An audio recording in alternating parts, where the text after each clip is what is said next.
تعود المحاولة إلى الأمام من جانب لاعبي نادي مصافي الجنوب. ستلعب وتنقل. بدأت الأهداف تظهر الآن في انتظار الحضور في المباريات الحاسمة الثلاث.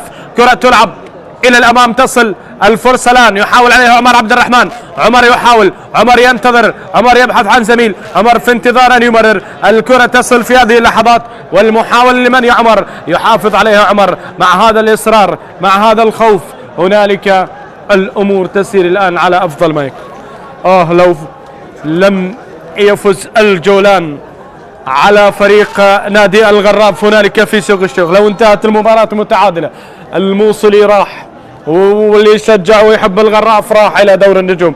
بقي الأمر حائرا، لكن خسارة الغراف وإجبار الفريق الموصلي على التعادل هنالك أمام نفط الوسط بعد مباراة كبيرة قدمها نفط الوسط من أجل التشبث بأمل البقاء، جعل الأمر الآن بهذا الشكل وبهذه الطريقة. حكم المباراة الدولي السيد زيد ثامر يعطينا في هذه اللحظات توقف التبريد في درجات الحرارة المرتفعة في صيفنا الله. الفريق البصري مصافي الجنوب قادم من تعادل أمام غاز الشمال بهدف لكل فريق، سجل مقتدى جهاد الموجود في دكة الاحتياط وكسرة بايس، بينما نادي الموصل الذي تعادل في آخر اللحظات مع نفط الوسط بعد أن كان فائزا بهدف إسحاق منساه عادله منتظر شعلان، وبقي أمل نفط الوسط من أجل البقاء، وبقي انتظار للموصل من أجل التأهل. الآن في هذه اللحظات الحديث المتبادل ما بين المدرب السيد شاسم سلطان ولاعبيه عن عدم استغلال هذا النقص العددي، أمر يوضع فيه علامة استفهام على فريق يريد الذهاب إلى دوري الكبار. في انتظار العودة إذن في كل الموصل ينتظرون الخبر من هذه المباراة، نقطة كافية، والأمر الذي سيجعل رصيدهم يصل إلى 68 نقطة، وعلى أن يتعثر الغراف أو الجولان سيتأهل الموصل، لكن الأمور فيها انتظار. فارق الأهداف متساوي ما بين الموصل والجولان، مباراتين فيهما تعادل جمعت الفريقين في كل الموصل. ينتظرون الآن في الموصل وتل أحفر ومخمور، في الحضر، في الحمدانية، في بعشيقة، في حمام العليل، في البعاج، في تكليف، في سنجار، في القيارة، الكل ينتظر أن يأتي الخبر بتأهل الموصل. عرب، كرد، شبك، كلدان، سريان، كل الموجودين، ايزيديين، كل مكونات هذه المحافظة التي لها تاريخ، لها حضارة، لها ماضي، لها ثقافة، تنتظر خبر من أجل أن يصل الجواب على أن الموصل تأهل، على أن الموصل ذهب. بدأ المباراة بعد التوقف، ومخرج المباراة شارد الذهن في زاوية المصور الذي يأخذ خلف المصطبة. الآن ضربة حرة مباشرة،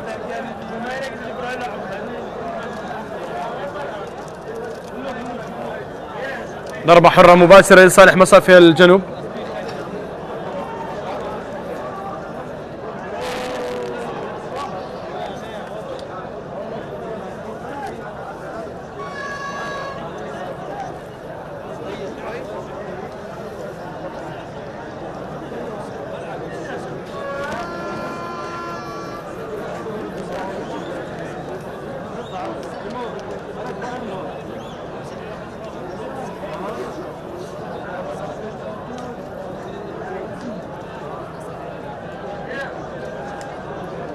محاولة ستلعب الآن من خلال ضربة حرة مباشرة في هذه اللحظات.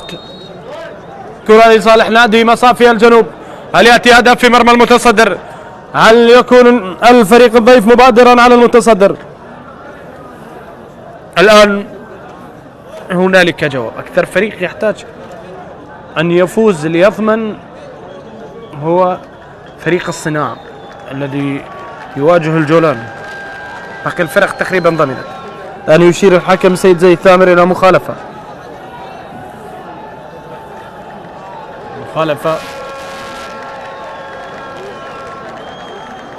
لصالح نادي الموصل. كرة في وسط الملعب. هذا اللاعب الشاب رسول أحمد، اللاعب السابق لنديف القوة الجوية لنادي العلم والغراف. بينما كرة إلى الأمام.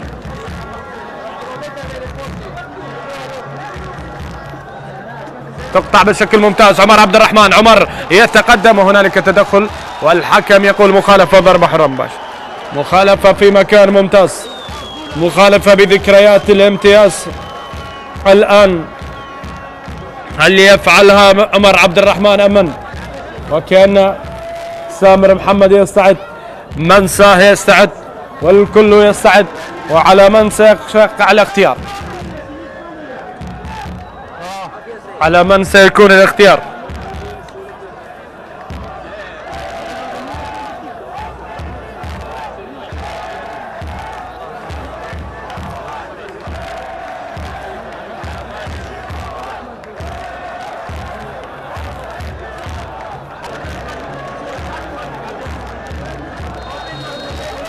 ضربة حرة مباشرة لصالح نادي الموصل في هذه اللحظات.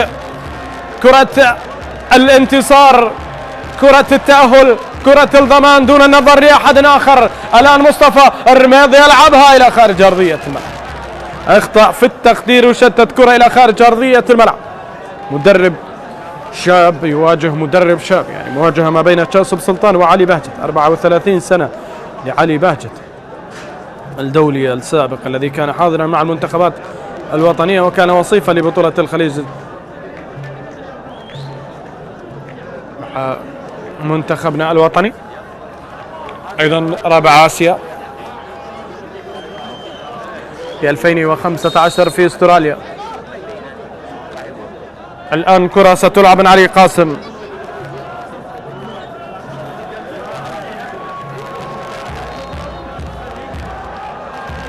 تصل ومخالفة ضربة حرة مباشرة لصالح نادي مصافي الجنوب.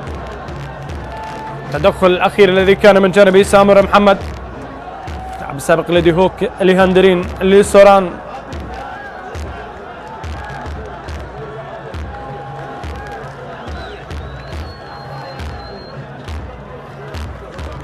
محاولة الآن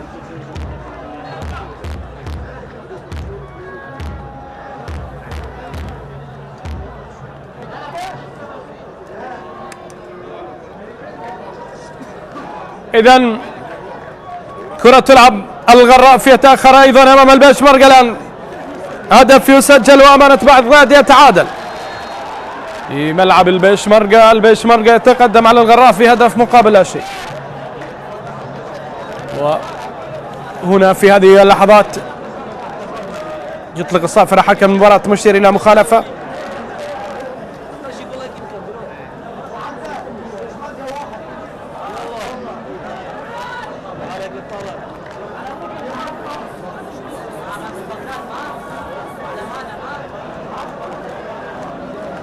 كرة إلى الأمام، محاولة تصل في هذه اللحظات.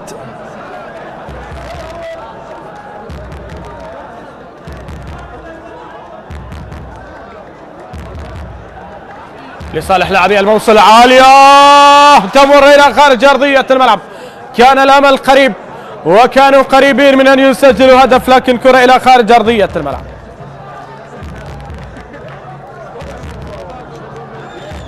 محاولة مرت،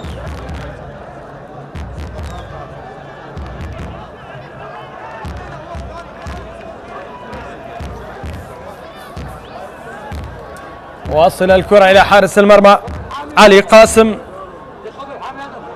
يحاولون مرة أخرى.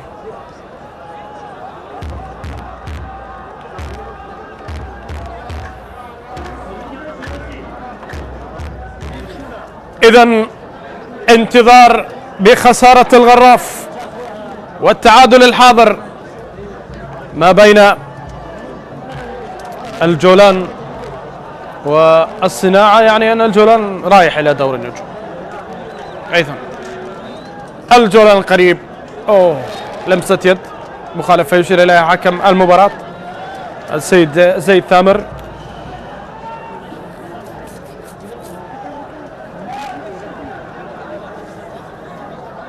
فرحة أمل كبيرة تنتظر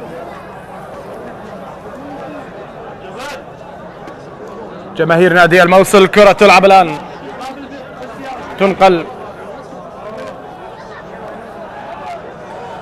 بروس يلعب كرة على الطرف، سامر محسن قريب، وهذه كرة في منطقة الجزاء لكنها إلى خارج أرضية الملعب.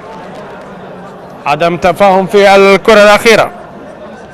سوران عزيز وإسحاق منسى، تذهب الكرة إلى خارج أرضية الملعب.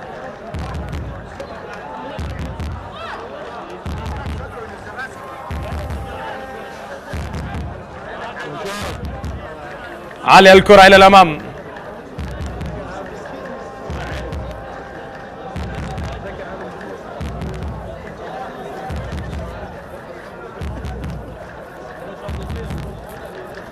محاولة في الخلف، تصل الآن لصالح أليون بادرة. أليون عمر عبد الرحمن، نقل الكرة، حسام محمد يحاول، بادرة يحاول تغيير اتجاه اللعب، كرة إلى علي لطيف. علي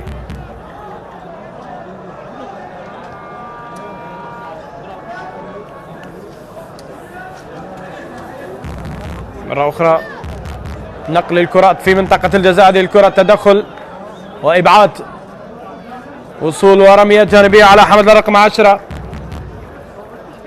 شادريتش إيمانويل.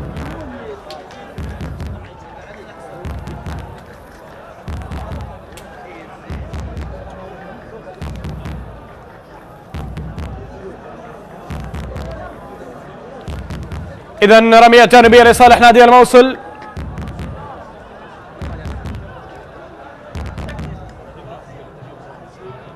في هذه اللحظات كرة تلعب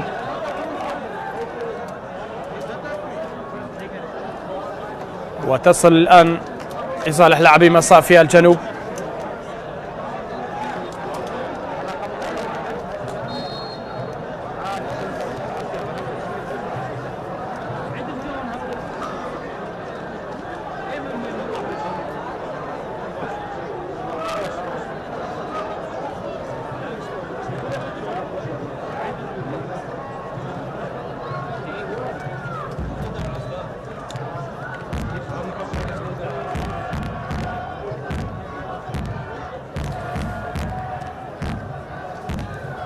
الكرة تعود مرة أخرى، رمية جانبية من خلال إشارة حكم المباراة في هذه اللحظات لصالح مصافي الجنوب.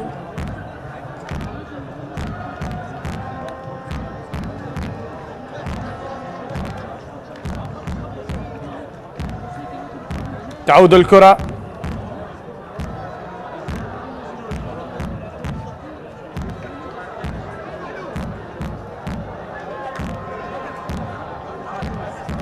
مرة أخرى. مصطفى رميض بالسرعة الممكنة يتقدم الآن، يحاول يدخل منطقة الجزاء والكرة إلى خارج أرضية الملعب فيما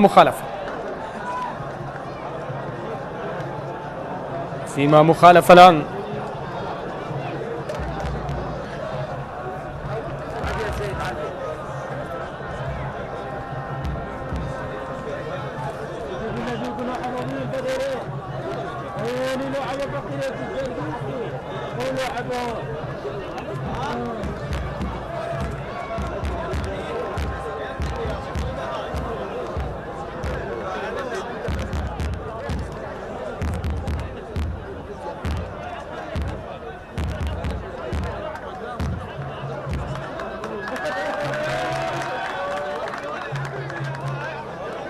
ستلعب المحاولة من خلال حارس المرمى.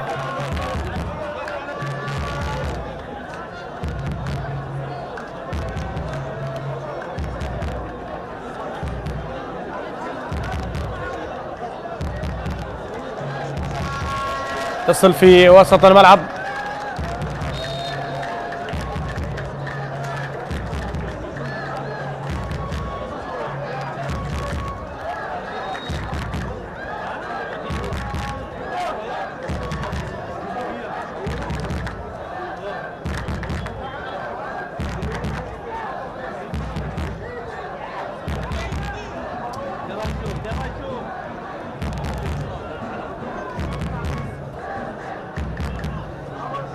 تعود الكرة إلى خارج أرضية الملعب، رمية جانبية لصالح نادي الموصل في هذه اللحظات.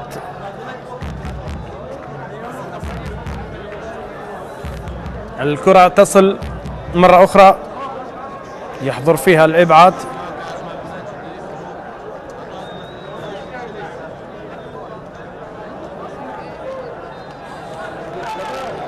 مرة أخرى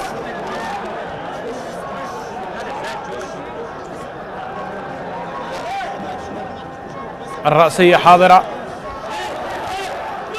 كرة تلعب، تتهيأ بشكل ممتاز، تصل الآن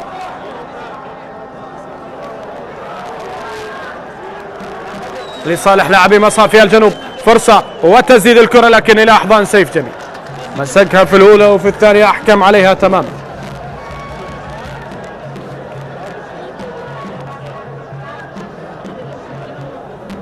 محاولة تعود لصالح لاعبي مصافي الجنوب. الآن دخلنا اللحظات الأخيرة من الوقت الأصلي لشوط المباراة الأول. الأمر لا زال سائرا على وضع التعادل السلبي هنا، وأيضا في ملعب الجولان تعادل سلبي، لكن هدف يدون البيشمركة على الغراف، وهدف لأمانة بغداد مقابل هدف أيضا للمصافي. إسحاق منساه يلعب الكرة، محاولة تصل وإبعاد الكرة إلى خارج أرضية الملعب.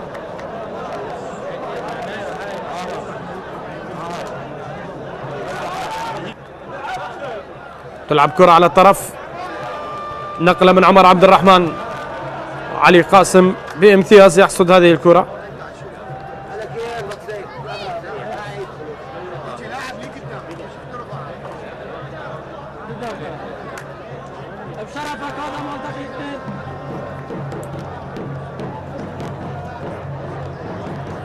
كرة تنقل إلى الأمام لتصل إلى حارس المرمى سيف جميل في هذه اللحظات الأخيرة من الوقت الأصلي. سندخل الوقت المضاف الآن. كرة ومحاولة تنقل في هذه اللحظات لصالح لاعبي نادي الموصل.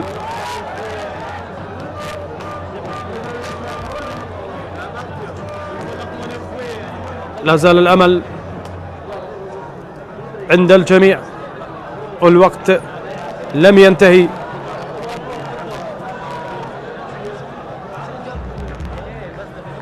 هنا الكرة التي تصل لصالح لاعبي الموصل في انتظار عرضية.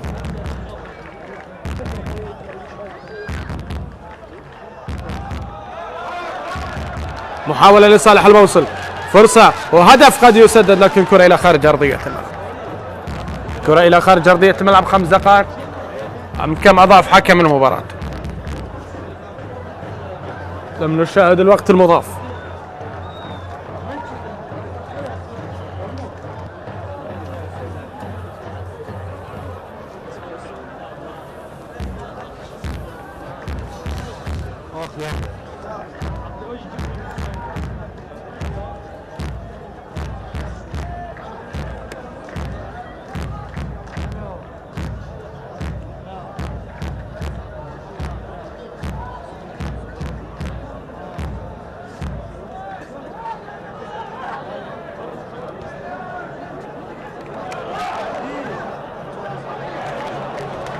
مرة أخرى المحاولة الآن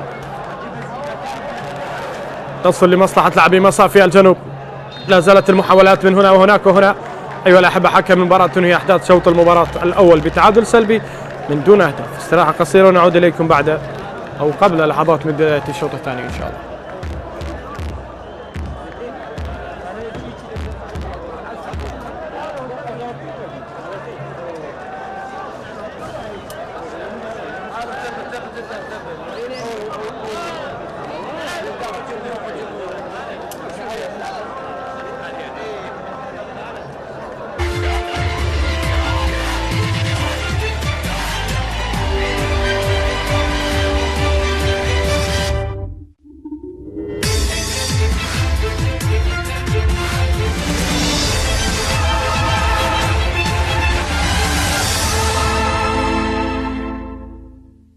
هل ينجح بالتسجيل النيجيري توميو عبد سليم؟ توميو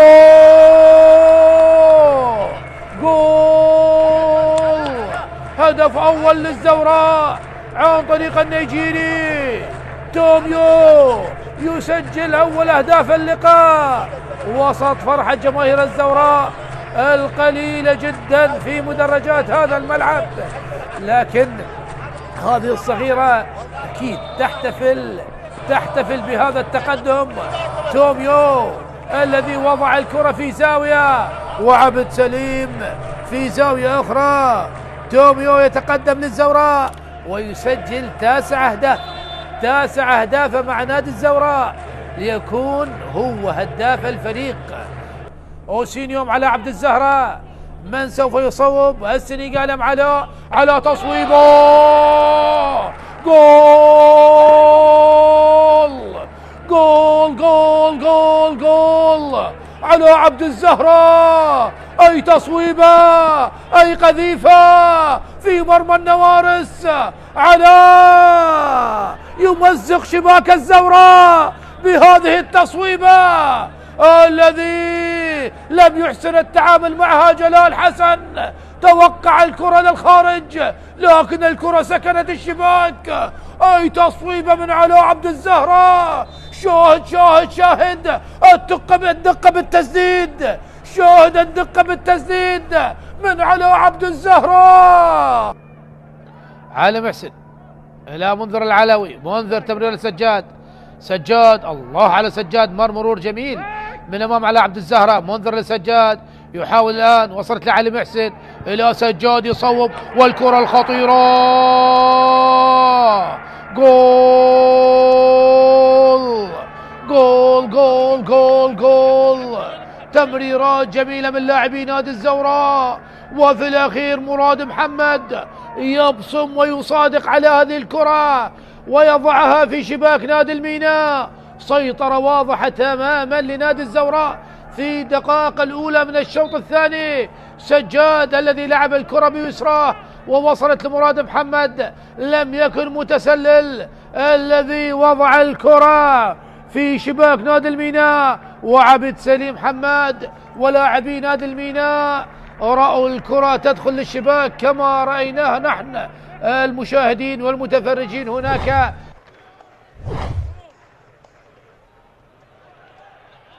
تمرير الآن، الله، قيثارة بسام الرسام عبر الحدود بهدف، والقيثارة طبعا في ليلة التتويج، في ليلة الفرح، في ليلة القبض على الدرع. بسام شاكر، بسام بيسارية شرطاوية برازيلية. الله الله الله الله، لاحظ تونسي إلى عراقي وبسام شاكر. الله يا بسام، الله، عالمي بهدف هدف على طريقة نجم برشلونة يامال. الله، شنو الجمال يا بسام يا الرسام. الرباعية على التوالي، قيثارة، داود وجول لداود، محمد داود. ثاني للشرطة، ثاني للقيثارة. قيثارة يا أبطال، دقينا غارة والغيرنا ما يروح الدرع حتى الصدى. الشرطة، الله بدأت الأفراح. ناف يونس واللقطة الجميلة، لكن شوف الخطأ الكبير مرتضى جمال، وهدف في غاية الجمال لداود، محمد داود طبعا هدف الرابع، هو موسم الرابع وهذا هدف الرابع هو سجل طبعا على ديالا والطلبة والنفط. محمد داوود بهدف ثاني للشرطة في الشوط الثاني من أجل التقليص. عالية الكرة والرأسية وهدف هدف هدف هدف هدف هدف للحدود يقلص الفارق. رأسية كانت ربما سيف كريم. لاحظ لاحظ لاحظ والرأسية وهدف سيف داكوستا لعب الكرة وسيف كريم. لاحظ بغداد العاصمة، بغداد الحبيبة، بغداد خضراء. هاي المواس، هاي العقيد، هاي العقيد، هاي العقيد بهدف جديد. هو البرازيلي لوكاس سانتوس. ثالث للشرطة، ثالث للقيثارة في ليلة التتويج، في ليلة الفرح. ثالث للشرطة عن طريق البرازيلي. الرباعية التاريخية والثلاثية بالنتيجة. شوف هل هناك شيء بهذه اللقطة؟ لا وجود للراية من سوري لبرازيلي اللي يلعب على المرتدات، اللي يبحث عن اي ثغرة، عن اي مساحة. هذه خطيرة والله. الله الله الله، تكمل بهدف، تكمل بهدف.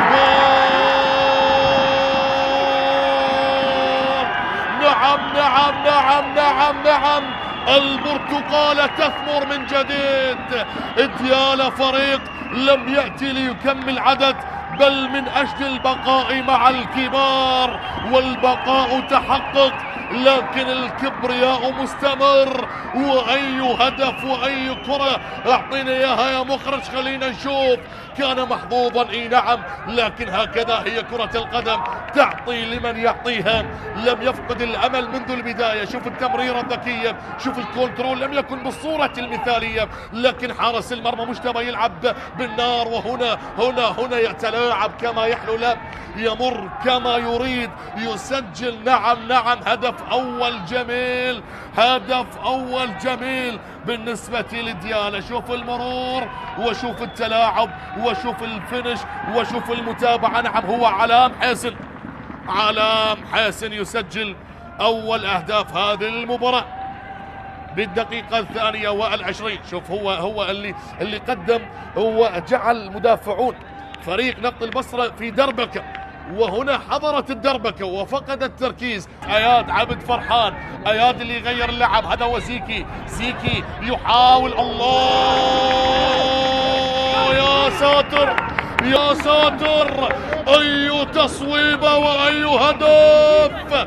نفط البصرة بهدف للتاريخ، بهدف عالمي. نعم البديل الناجح زيكي في وقت الظلام أضاءت شراييني يا مخرج.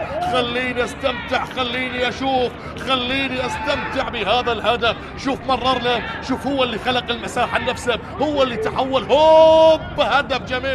هدف جميل يا سيكي من ثاني لمسات.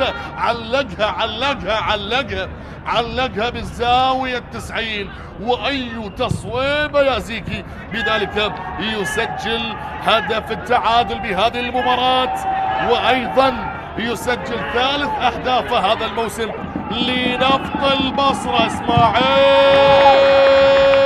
هدف ثاني بالنسبة لنفط البصرة من ركلة الجزاء. التوغولي إسماعيل أورو يسجل ثاني أهداف نفط البصرة و10 أهداف هذا الموسم. ويحتفلون لاعبين نفط البصرة. انقلبت الطاولة، انقلبت الأمور. نعم هدف من الممكن أن يغير الكثير والكثير.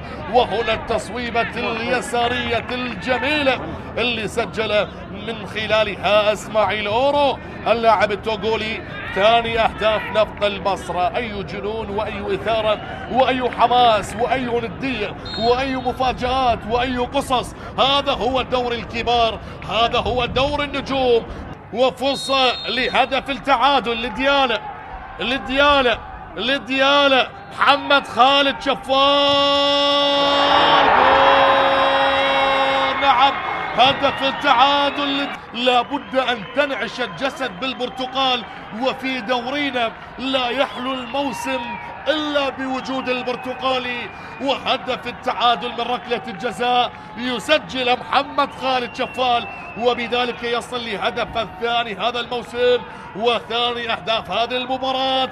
والحارس بزاوية والكرة بزاوية. مباراة فيها 4 أهداف يتقاسمها الفريقين. أي جنون وأي إثارة وأي حماس وأي ندية. هذا هو دور النجوم، دوري نجوم العراق. والدقائق الأولى من أحداث الشوط الأول لحساب الجولة 37 ما قبل الأخيرة. تنفذ أول أهداف المباراة بهدف أول لنادي كربلاء للعميد. يأتي أول أهداف المباراة من كرة ثابتة فعلها حسن حمزة يدون أول أهداف اللقاء لنادي كربلاء. شاهد وضع هذه الكرة وين بعيدة على الحارس جدا بهدف أول لنادي كربلاء بأول أهداف المباراة للعميد الكربلائي من اللاعب حسن حمزة يدون أول أهداف اللقاء بالدقائق الأولى من المباراة بكرة ثابتة أسكنها الشباك في الزاوية البعيدة على الحارس وليد عطية. جاد الله يلعبها وهنا التصويبة، هنا الهدف. الله، جاء هدف التعادل من سامهين البوركيني يسكنها الشباك ويرفض الاحتفال. يعدل نتيجة المباراة لنادي النفط من سامهين، يعدل نتيجة المباراة. شاهد هنا التمريرة، هنا المرور بالوليد كريم إلى حسام ويأتي سامهين ليضعها في المرمى ويعدل نتيجة المباراة لنادي النفط. يرفض الاحتفال أمام فريق السابق بعد أن عدل نتيجة المباراة. هدف التعادل وهنا تنفذ الكرة، عدت ممكن أن يكون الثاني.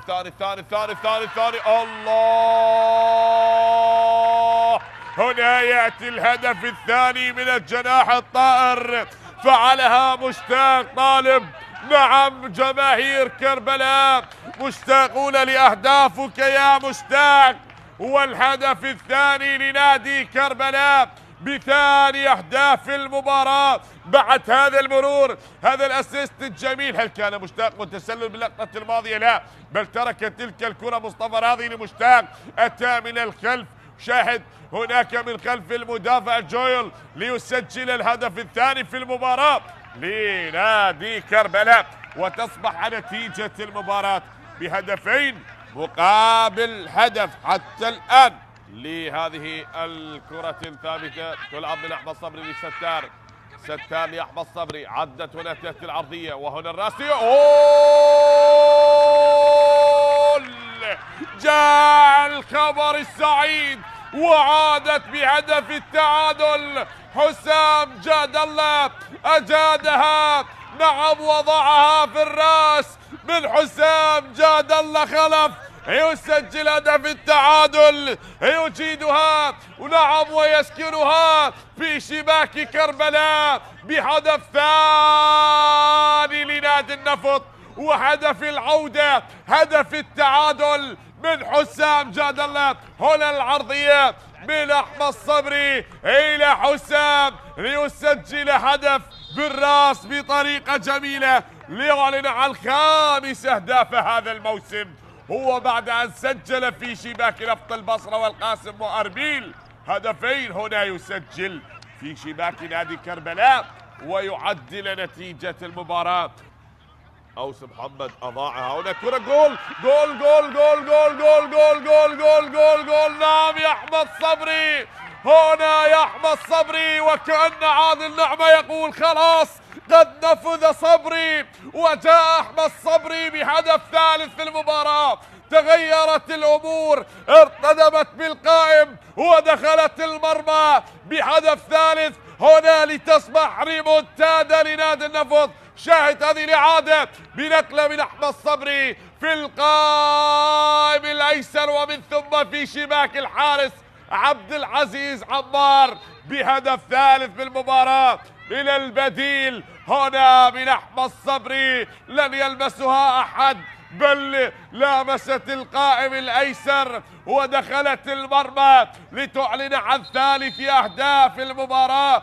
نجح به النفط ما لم ينجح به نادي كربلاء، ليعلنون عن ثالث أهداف المباراة كأنهم يريدون أن ينهون آمال العميد بهذا الموسم. لهذه الركنية تنفذ من أحمد صبري والكرة بالراس. الرابع ماذا هناك؟ حكم المباراة ماذا يشاء الله أشار لها.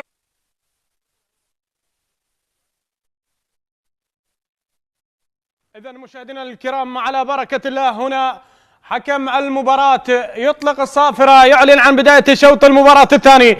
الكرة التي تلعب في هذه اللحظات تصل لصالح حارس المرمى سيف جميل في هذه المناطق.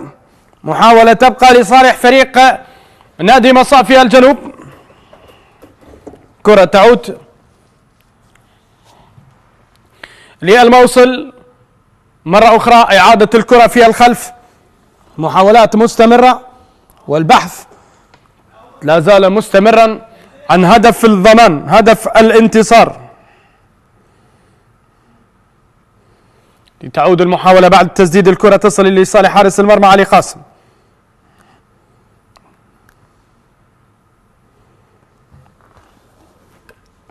سريعة المحاولة، الكرة التي تلعب في هذه اللحظات مباشرة تصل لصالح لاعبي مصافي الجنوب.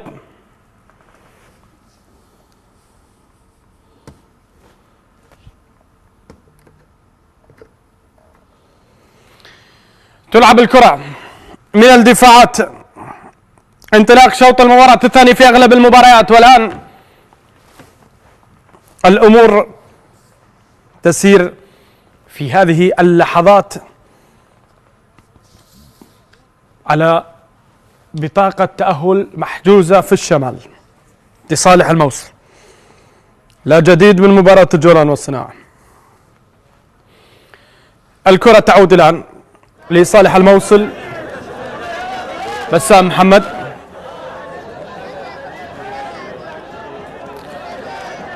كرة تعود مرة أخرى.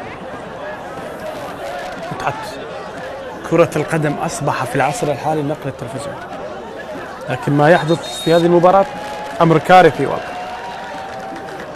محاولة تعود الآن وبطاقة صفراء يشيرها حكم المباراة سيد ثامر، أحد اللاعبين الاحتياطيين لنادي الموصل.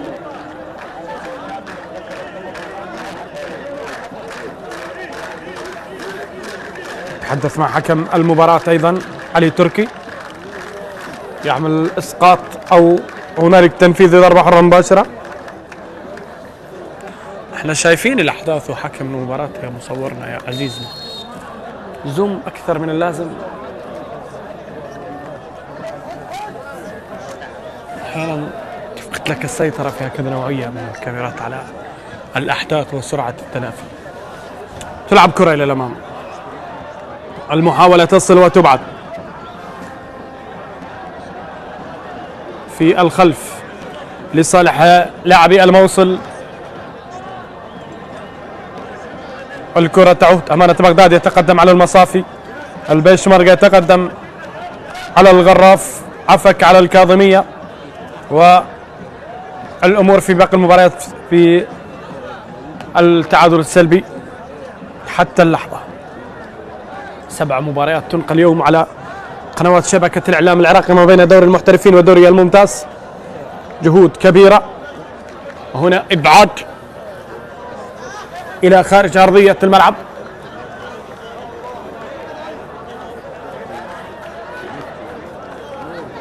تصل محاولة لصالح لاعبي مصافي الجنوب. بدر ناصر، بدر حفيد وخلف البصري الكبير ناصر طلع.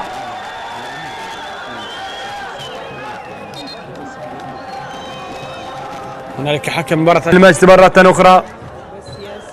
كان سنين طويلة موجود مع نادي القاسم وعلى مرتين ضمن البقاء لهذا الفريق.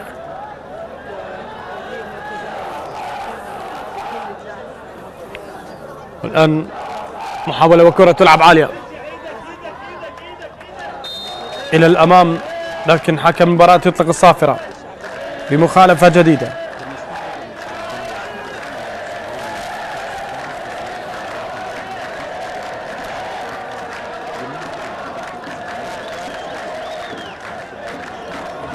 ضربة حرة مباشرة في هذه اللحظات.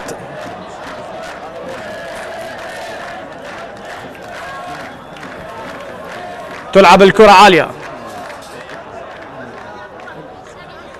وتصل في دفاعات نادي الموصل.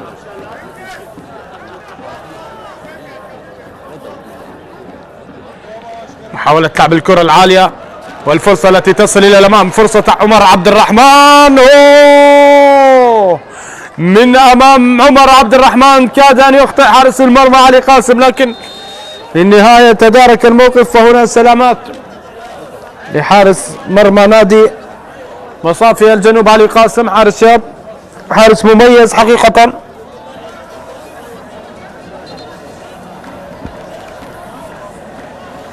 والآن في انتظار دخول الكادر الطبي.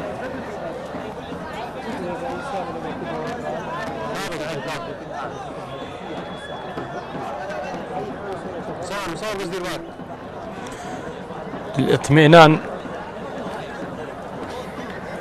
على سلامة حارس المرمى.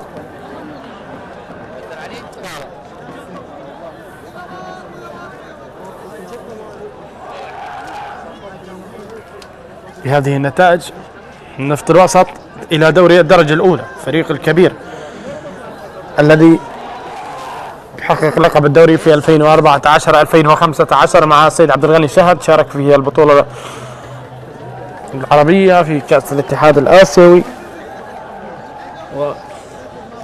والآن هو في طريقه بعد الهبوط الموسم الماضي من دوري المحترفين، في طريقه لمغادرة حتى الدوري الممتاز واللحاق بقافلة الديوانية وباقي أندية المحافظات. أيضا الاتصالات في البلاي أوف إذا بقي الناصرية متقدم بهدف.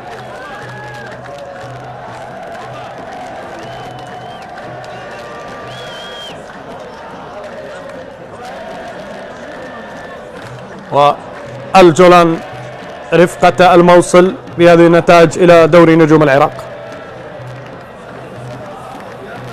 تعود الكرة إلى الأمام، عمر عبد الرحمن يحاول، ولد عبد الرحمن ينتظر زميل، يعود إلى الخلف. التمريرة التي تأتي من بسام محمد. اليوم بادرة يلعب كرة باتجاه علي لطيف على الطرف، مصطفى رميض. الكرة تعود الآن والمحاولة فيها تقدم الآن، فيها مرور، فيها عبور، والأمور لا زال لا جديد فيها.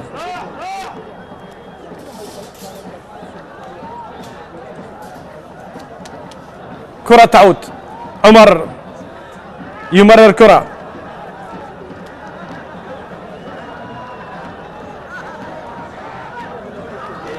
وفي منطقة الجزاء واصلة، الله، تاج الحدباء، سحر دجلة، تاريخ واشور، قلعة الحضر. الآن تعود لمعانقة المجد، الآن تعود مرة أخرى للوصول إلى دوري المحترفين. هدف الوصول، هدف الفرحة، هدف الانفجار في المدرج والمدينة. الموصل الموصل الموصل الآن من أجل تعبيد الطريق، الآن من أجل الثبات، من أجل الوصول. وكأن دوري نجوم العراق اشتاق إلى الموصل، اشتاق إلى وصول الموصل، لكن هذا الذي يحدث حقيقة أمر غير مقبول أبدا. أبدا أبدا غير مقبول. مشادة ما بين الكوادر الفنية والإدارية، ومخرج المباراة رايح تارك فرحة الفريقين وتارك فرحة الجماهير وتارك كل الذي يحدث. أنت قبل أن تبدأ المباراة وحتى أول ربع ساعة رايح على الجماهير، شايف شو تعمل، شايف الجماهير ماذا تفعل ماذا تعمل. والآن فريق الموصل يتقدم بهدف مقابل لا شيء. إذن الطرق معبدة لمعانقة الأحلام، والآن من أجل معانقة المجد ومن أجل تحقيق الأحلام يتقدم الفريق الأحمر، يتقدم فريق الموصل في هذه اللحظات بهدف مقابل لا شيء. من سجل الهدف؟ كيف حدث كل هذا؟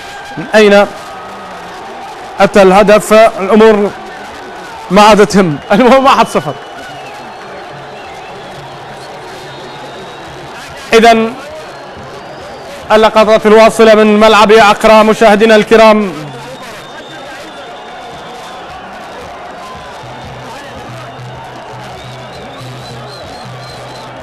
وأفراح جماهير الموصل بتقدم الموصل بهدف مقابل لا شيء. مدرب علي بهجت في حديث.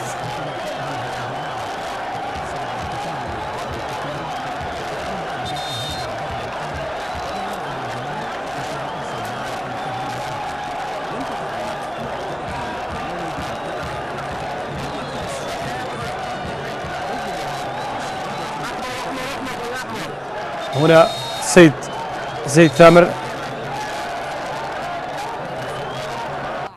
إلا أنه واجه رفضا قاطعا من الديمقراطيين ومعارضة من داخل حزبه وخسارة لتحالف مع ملياردير النافذ أعلن عزمه على تمويل.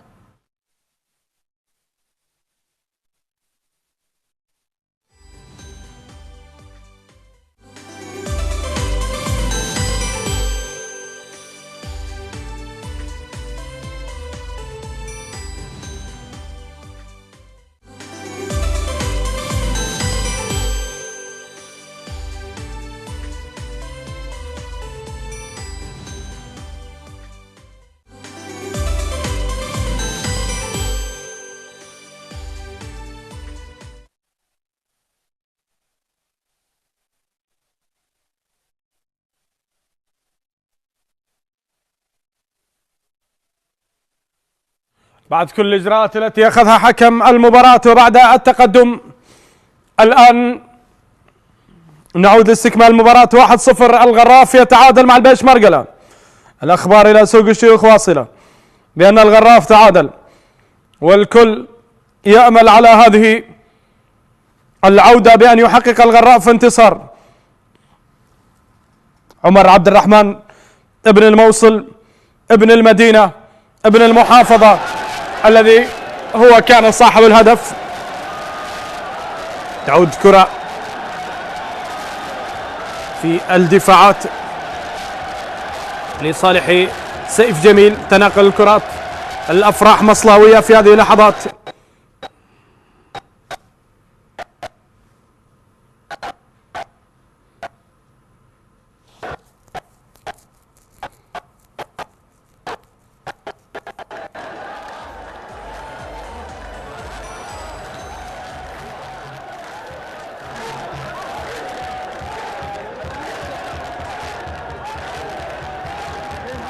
كرة تعود مرة أخرى، تصل إلى سيف جميل.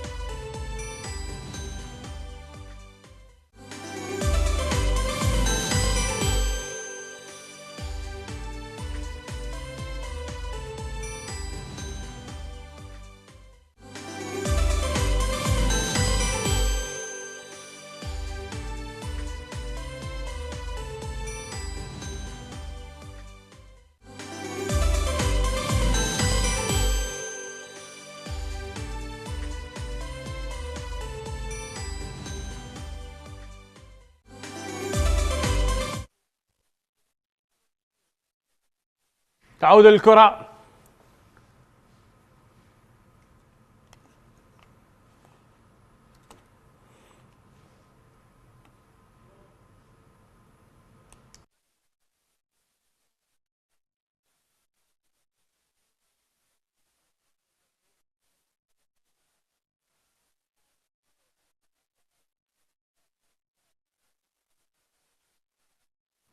مرة أخرى. محاولة تصل الآن لصالح لاعبي نادي مصافي الجنوب في الخلف بعد محاولة من الموصل. نقل الكرة العالية التي تصل إلى الأمام، والمحاولة الآن فرصة لعمر من أجل هدف ثاني. عمر الآن مخالفة على عمر، بهذا التدخل هنالك مخالفة على عمر عبد الرحمن. سلامات للاعب نادي مصافي الجنوب.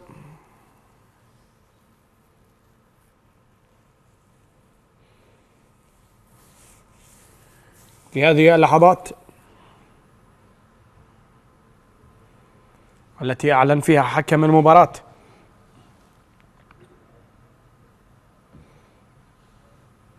عن وجود المخالفة،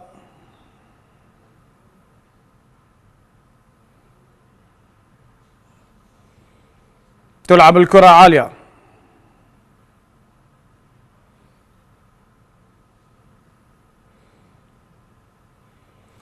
خروج اللاعب الرقم 7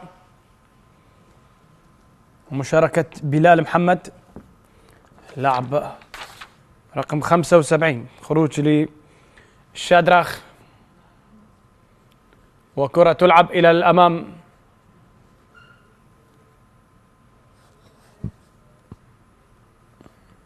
لكنها تغادر إلى خارج أرضية الملعب.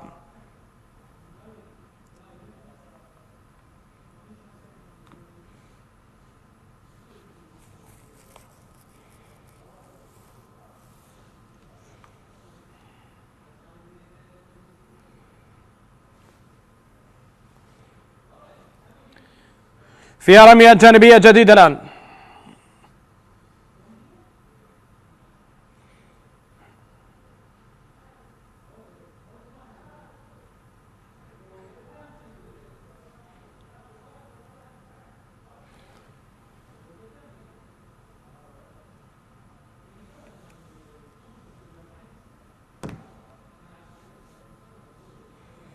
تعود الكرة مرة أخرى.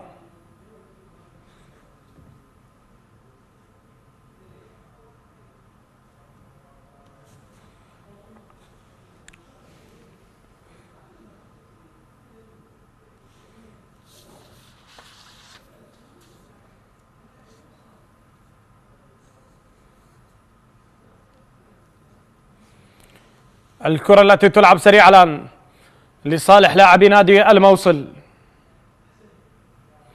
مخالفة يشير إليها حكم المباراة، ولاعب من الموصل يعاني من إصابة.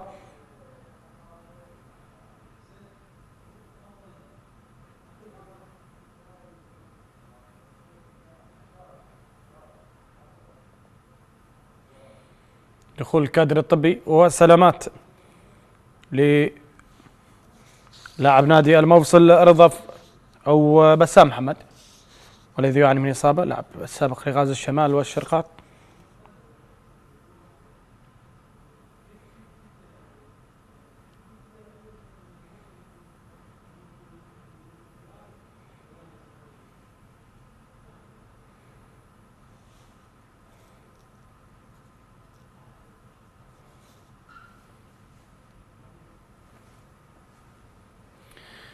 إذن كرة في وسط الملعب.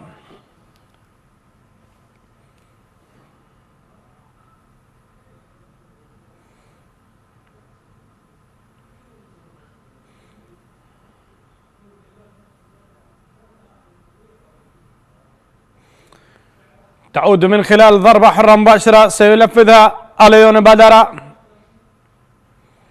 السنغالي على التنفيذ.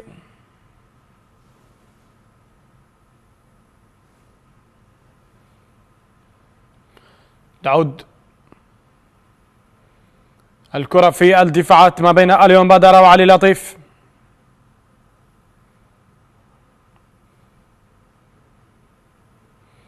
فيها تسلل هذه الكرة الأخيرة.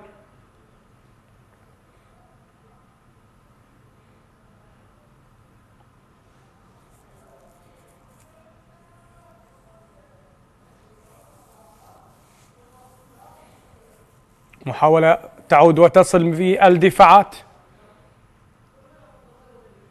تدفع الكرة إلى الأمام في انتظار اختراق أو وصول.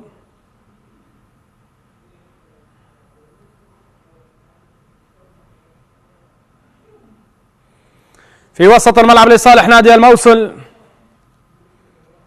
هذه الكرة،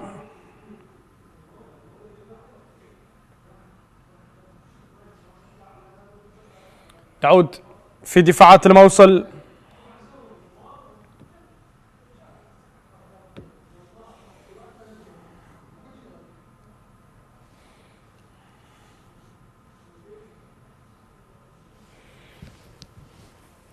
مرة أخرى هذه الكرة التي تلعب الآن لاعبي الموصل بامتياز، محاولة إرسال الكرة من جانب ألبرت بروس، تعود على الأطراف، أفراح موصلية عارمة.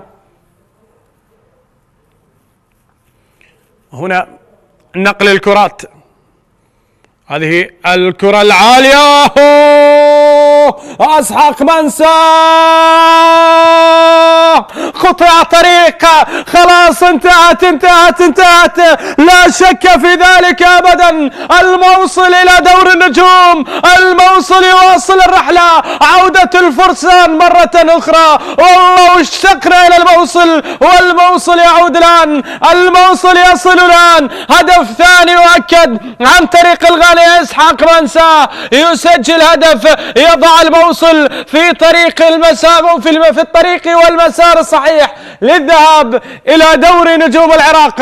هنا المحاولة التي وصلت الى منطقة الجزاء، حاول اسحاق منسى في الاولى مر، في الثانية سدد، والافراح في الموصل واصل الان. هنالك في الموصل، في تل عفر، في مخمور، في الحضر والحمدانية، بعشيقة، حمام العليل، وكل ناحية هنالك في الموصل تفرح الآن، تعلن عن استقبال الفرسان. ركبوا زورق الأحلام من شمال العراق في دجلة، غاصوا هنالك ليصلوا إلى تحقيق الحلم الذي يؤدي بهم إلى وصول جديد إلى دوري نجوم العراق بعد 14 عاما من الغياب. الفرسان يعودون الآن، والآن إسحاق منسى بهذه الفرحة التي تنقل عن طريق إسحاق منسى إلى الموصل، تكون الأخبار واصلة بأن الأحمر في طريقه إلى دوري نجوم العراق مرة أخرى. تغيير جديد، حمزة جود سيدفع به علي بهجة الآن، سيدفع به علي، وتغيير قادم في هذه التحولات الموصل والغراف. هنا أيضا علي بهجت يدفع بعبد الله محسن،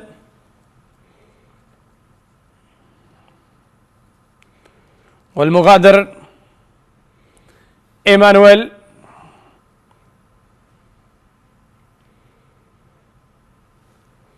مغادرة لعلي التركي أيضا،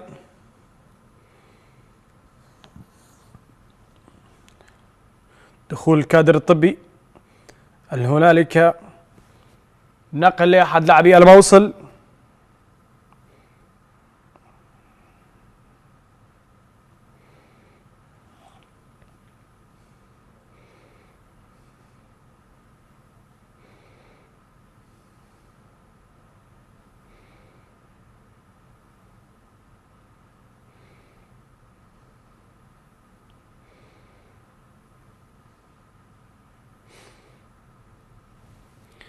كرة تعود مرة أخرى، أفراح مصلاوية عارمة، والجماهير هنا على المدرج تحتفل. الحلم يتحقق عن طريق مدرب قدير بحجم وقيمة شاسب سلطان. هنا عودة عمر عبد الرحمن إلى أرضية الملعب مرة أخرى.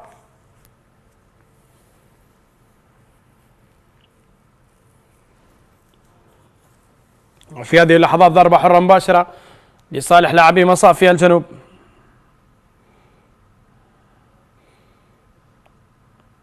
في طريقة لتحقيق الفوز 20، وهو أكثر فريق في دوري الدرجة الممتازة حقق الانتصارات نادي الموصل. نفط الوسط بات يتقدم على الرمادي بهدف مقابل لا شيء.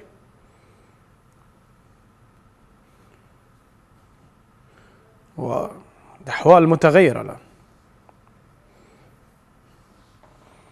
في الوسط بهذه النتيجة يصل إلى ماذا؟ إلى النقطة 42، بقي الانتصار بهدف مقابل لا شيء، ما يعني هبوط الاتصالات مباشرة بشكل مباشر أو الناصرية. الناصرية عندها 40 نقطة ومنتصر إلى الآن متقدم بهدف. الاتصالات هبوط مباشر، ويبقى نفط الوسط إلى الآن في دائرة الخطر.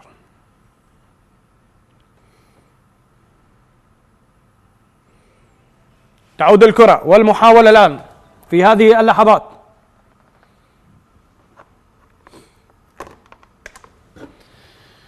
لصالح لاعبي مصافي الجنوب، وفرصة قد يأتي هدف الآن. جول جول جول! هدف تقليص الفارق لأبناء البصرة. المحاولة التي تسير الآن والفرصة تأتي في هذه اللحظات.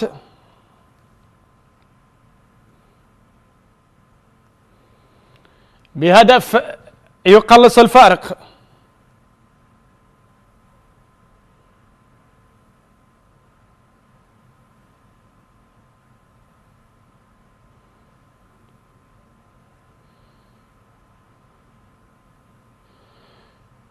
تعود الكرة مرة أخرى.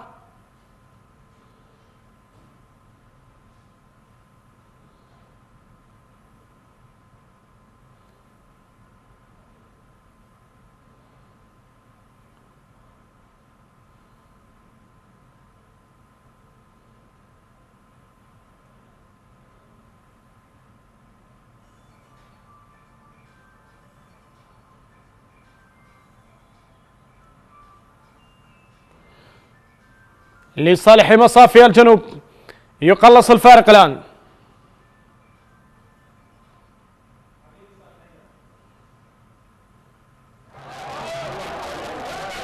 تعود مرة أخرى.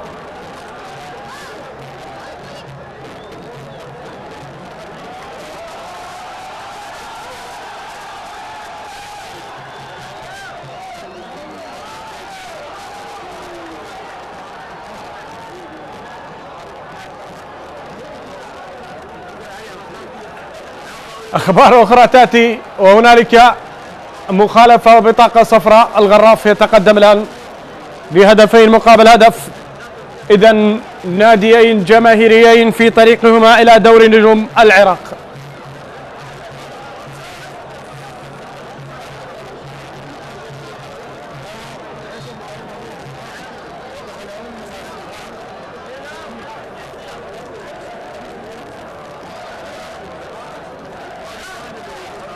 ضربة حرة مباشرة. جهود كبيرة لكوادر شبكة الإعلام العراقي في تأمين نقل مباريات الدوري الممتاز. الآن ربما نكون على موعد مع هدف التعادل. الآن ربما يكون الوضع بهدف التعادل.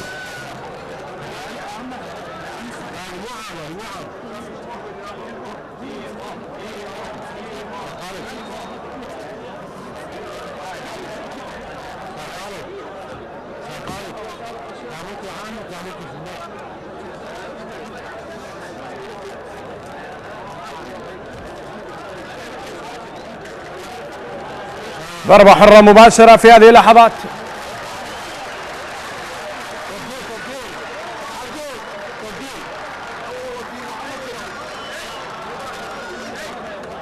وتغيير يدفع به السيد شاسم سلطان. يغادر عمر عبد الرحمن ويدفع بحامل رقم 9 دحام إبراهيم. ابن النادي يشترك الآن.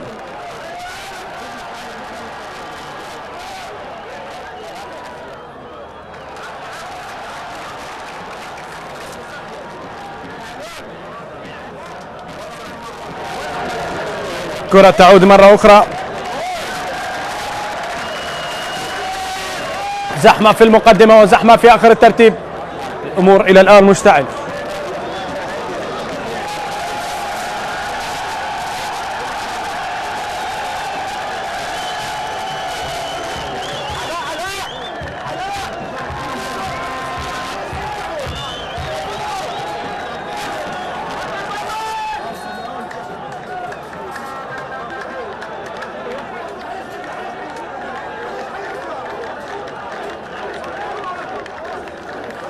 توقف في هذه اللحظات يعطي حكم المباراة زيد ثامر. وصلنا الدقيقة 75 مشاهدينا الكرام، وتقدم الموصل بهدفين مقابل هدف.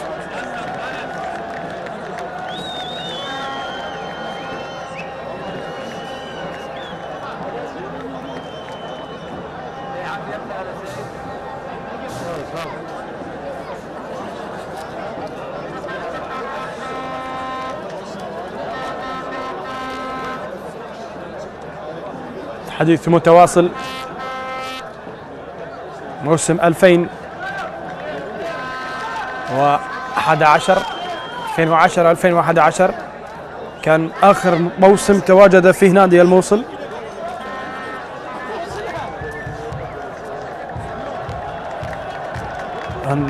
أيضا هنالك هدف يسجل لصالح نادي الجولان.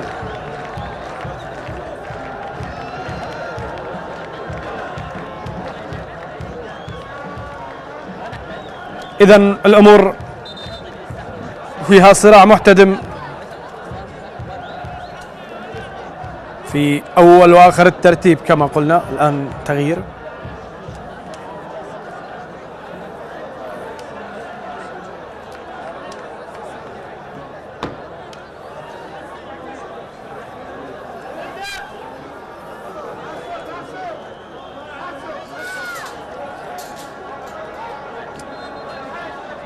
فضل جبار يشترك الآن برقم 27.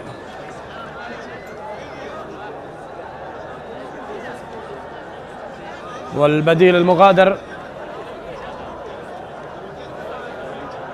رضا فاضل. المطرود علي التركي غادر، وحمل رقم 27 هذا مكان حسين جبار حمل رقم 28. هكذا كانت التغييرات.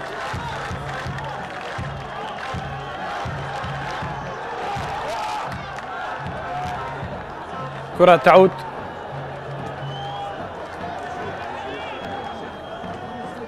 محاولة لصالح لاعبي نادي مصافي الجنوب، بات سعيهم كبير من أجل الحصول على هدف التعادل، وهدف التعادل إن حضر سيعمل كارثة.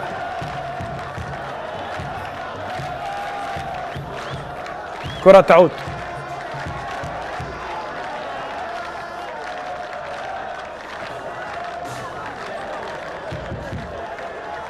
محاولة تصل الآن لصالح نادي الموصل. الكرة تلعب إلى الأمام ولكن عادت مرة أخرى عالية.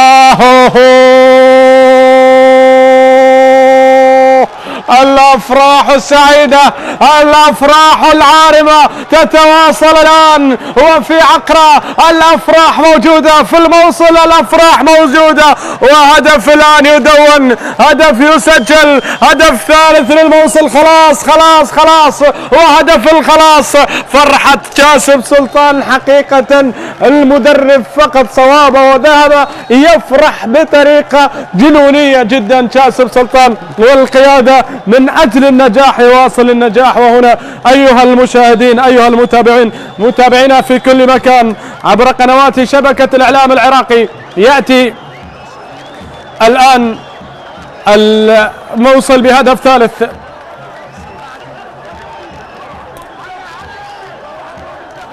هدف ثالث يسجل لنادي الموصل من أجل إزاحة كل الشكوك عن عدم تأهلنا، احنا جاهزين.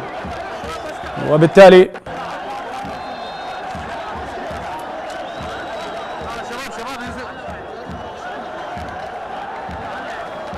الآن يأتي الهدف الثالث.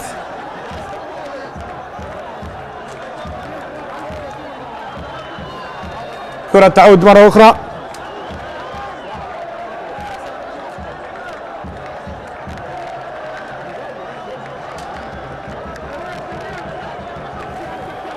بمخالفة ضربة حرة مباشرة لمصافي الجنوب.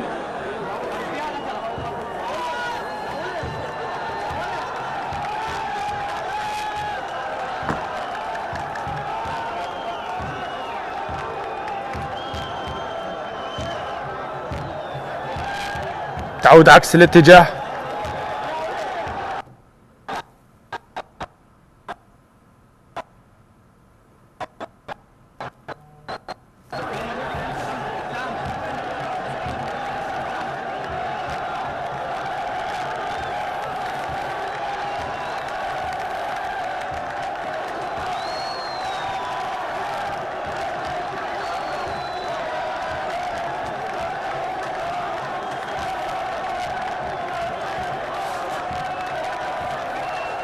المحاولة تعود الآن،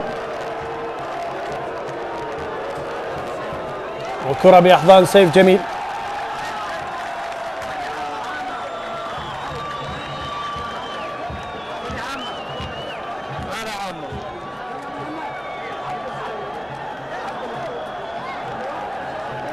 بدأت الأهداف تحضر بشكل غزير كما قلنا. جولان بهدف مقابل لا شيء على الصناعة. الغراف على البشمركة هدفين مقابل هدف. 4 لأمانة بغداد على المصافي. تعادل ما بين الكاظمي وعفك. 3 للموصل على المصافي. الجنوب الصناعات الكهربائية 3-0. أتت الخسارة للفريق الذي هبط رسميا. الرمادي يتعادل مع نفط الوسط والفهد والاتصالات وميسان والبحري بالتعادل سلبي. الناصرية فقد سجل الهدف الثاني في مرمى غز الشمال وهرب من مناطق الخطر تاركا الأمور ما بين نفط الوسط والاتصالات حتى الآن. ضربة حرة مباشرة يعلن عنها حكم المباراة سيد زيد ثامر.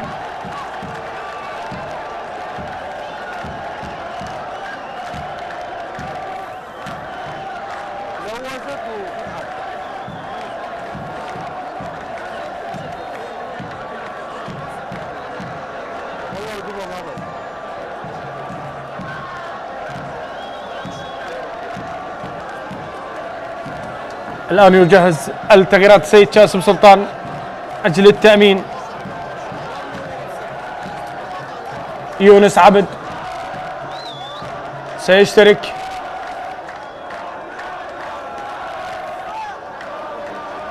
وكذلك أمير إسماعيل.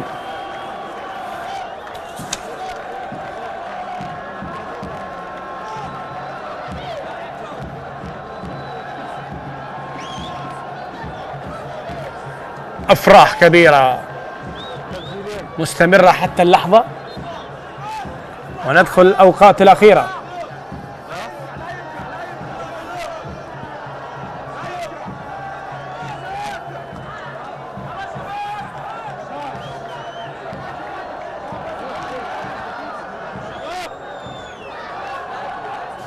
كرة تعود للموصل مرة أخرى من أجل هدف رابع. واصلة في منطقة الجزاء.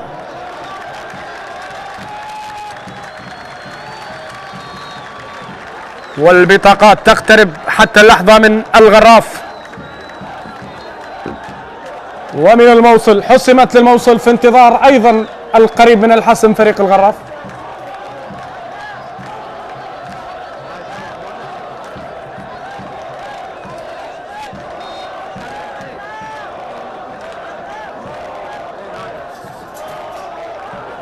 اوه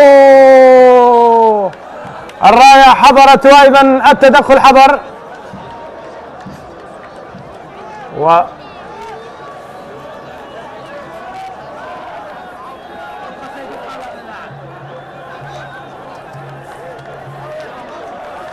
الكرة الأخيرة ذهبت مرة أخرى.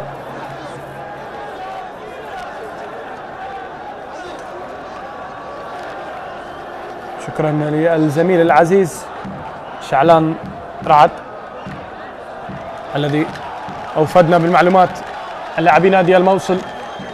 وهذه كرة تلعب الآن مرة أخرى.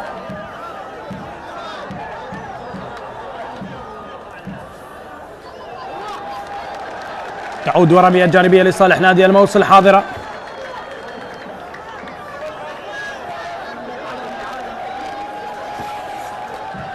حاضرة الرمية الجانبية في هذه اللحظات.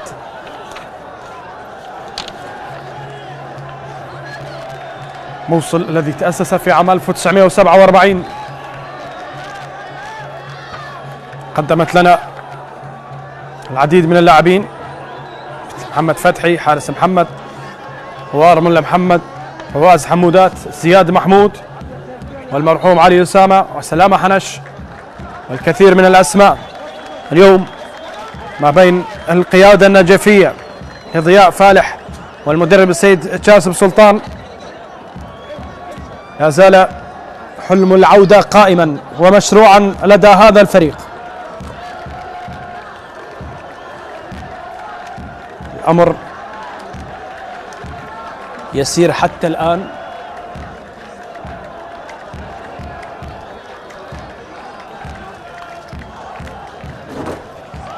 والكرة التي تلعب مرة أخرى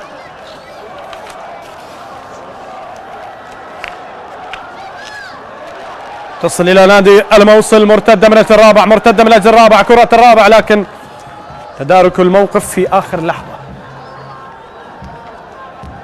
تعود لمصافي الجنوب، 5 دقائق وأقل من ذلك على نهاية الوقت الأصلي. أن يهيئ ورقة يونس عبد،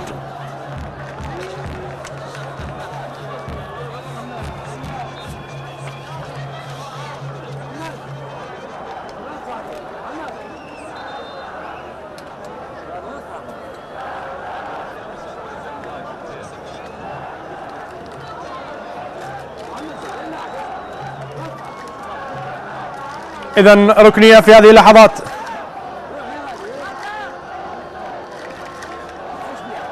بعد موسم كبير الآن ينالون المراد ويقتربون كثيرا ما يفصلهم عن التأهل. صافرة حكم المباراة فقط.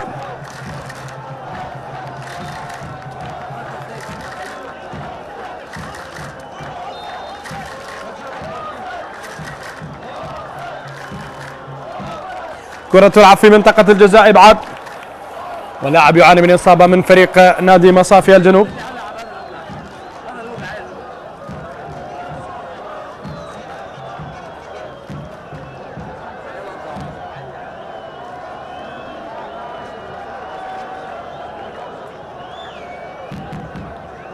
رمية جانبية تصل الآن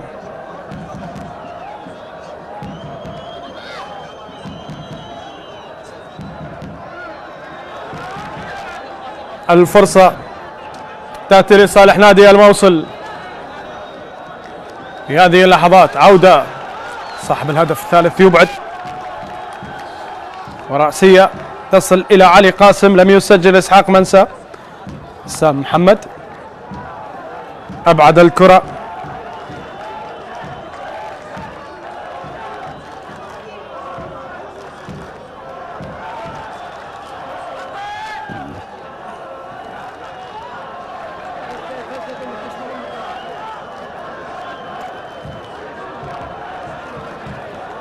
كرة تعود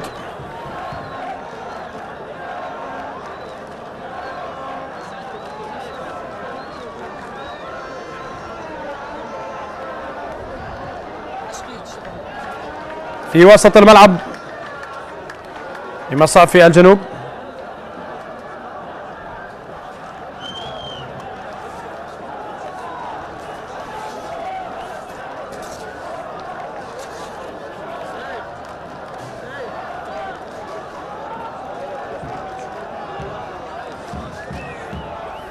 إلى الأمام، المحاولة تصل الآن، وإسحاق منساه عليه مخالفة. إسحاق منساه عليه مخالفة.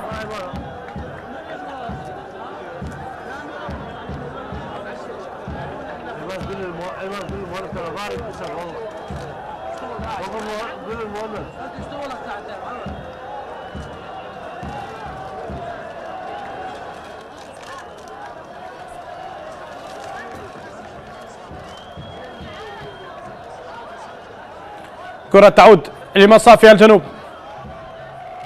عالية، وفرصة سيف جميل يخرج من مرماه، محاولة لا زالت قائمة لكنها إلى خارج أرضية الملعب. ضربة مرمى يقول الحكم الدولي السيد زيد ثامر. الدقيقة الأخيرة من الوقت الأصلي، يأخذ راحة حارس المرمى يحاول كسب الوقت.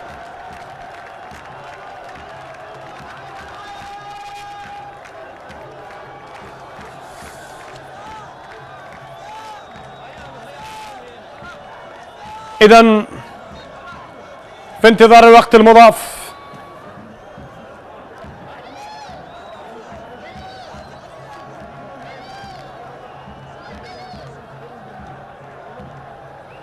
كم أضاف الحكم. إسحاق منساه يحاول في كرة. أفراح في الموصل. محاولة تعود لا زالت قائمة، وتسديد الكرة إلى خارج أرضية الملعب.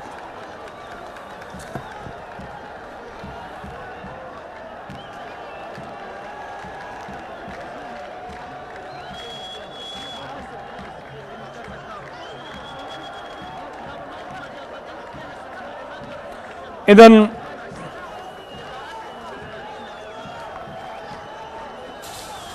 كرة تلعب والفرصة تصل لصالح لاعبي نادي الموصل.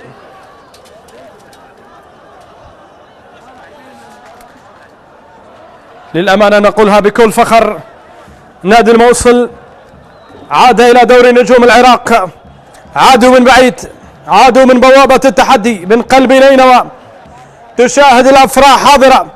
تحية كبيرة لإدارة النادي، لجميع الجماهير، جماهير مدينة الحدبة، وللاعبين الذين كتبوا التاريخ من جديد. أسود الشمال رسموا الفرح، وها هم اليوم يظهرون ويصلون إلى مصاف دوري نجوم بين الكبار. والأمور في انتظار صافرة حكم المباراة فقط. نلعب في الوقت الإضافي وكل أحياء الموصل تستعد للأفراح. الآن كرة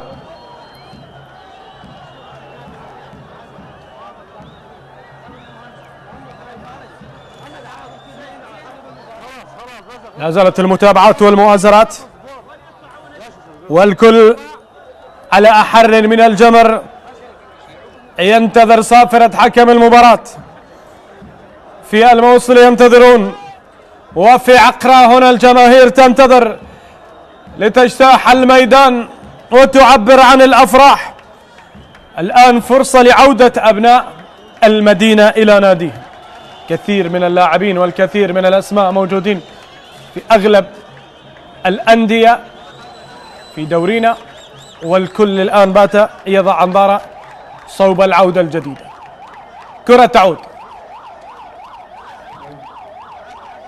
فيها فرصة، فيها مرور، فيها عبور للرابع للرابع للرابع للرابع للرابع.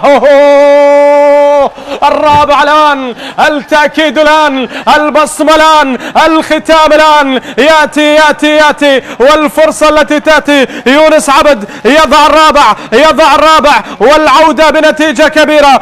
الموصل يضمن الصدارة، يضمن الوصول، يضمن الختام. والآن في الختام هنالك هدف رابع، هنالك هدف رابع. مبروك لهذه الجماهير، مبروك لأهالي المدينة، مبروك لكل رياضي الموصل. شكرا لكل من ساند ودعم هذا الفريق. شكرا أيضا للجماهير التي كانت خلف هذا الفريق. الكيان الكبير يعود مرة أخرى. إذن أيها الأحبة، أيها المتابعين، مشاهدين عبر قنوات شبكة الإعلام العراقي التي كدست الجهود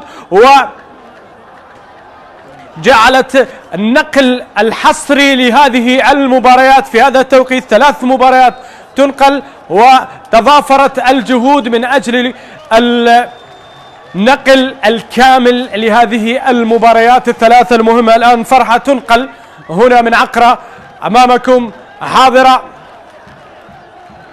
وتضافرت الجهود،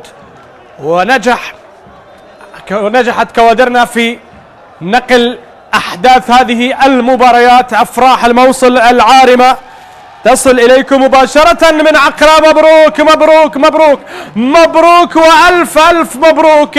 هنا تهانينا لنادي الموصل. مبارك مبارك لنادي الموصل الوصول، مبارك لجماهير الموصل هذا الحضور، هذه الأفراح التي تأتيكم من عقرة. الآن احتفالات جنون بعودة الفريق. هنا تشاهد الجماهير، تشاهد الكل يحتفل بعد موسم كبير. الصدارة الصدارة، وأي لافتة ترفع يرفع الآن، أي فرحة تنقل الآن. مبروك للموصل، مبروك للأمة المصلاوية هذا التأهل. إذن أيها الأحبة، أيها المتابعين مشاهدينا الكرام في كل مكان، هذا النقل الذي قامت به كوادر شبكة الإعلام العراقي لهذه المباراة المهمة، وأمامكم الصورة، أمامكم الفرحة. مع هذه الأفراح أترككم في أمان الله وحفظه، وحتى لقاء في مواعيد قريبة.